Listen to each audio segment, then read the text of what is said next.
এটাই তেল নাই বিয়া কাটিবলৈ জানিলে ঘৰ চলাবলৈ হ'লে নাজানে আপুনিও কম নহয় নহয় বিয়া কাটি অহা কেইদিন বা হৈছে গোটেই ঘৰৰ দায়িত্বখিনি মোৰ ওপৰত যে এৰি দিলে তেতিয়া বোৱাৰী আহিব ৰৈ আছিলে চাগে গোটেই কামখিনি ঘৰ হেৰি কৰি দিম বুলি আহিবলৈ পালেহে বোৱাৰীজনী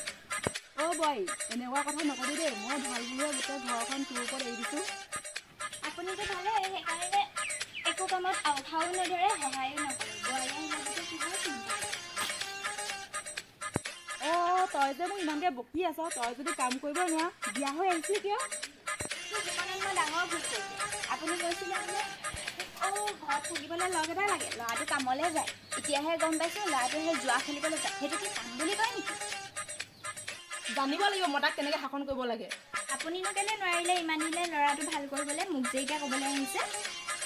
এজনী মুখত ইমান চোকা হ'ব ব'ল এতিয়া দুইজনী কাৰোবাৰ ঘৰত হাজিৰা ধান পাওঁ নেকি বিচাৰি যাওঁ হয় নেকি দৰকাৰ পৰিছে মোৰ আপুনি য'ত যায় গৈ থাকক মই এতিয়াই মাৰ ঘৰলৈ যাওঁগৈ মাকে পুতেকে যি কৰে কৰি থাকক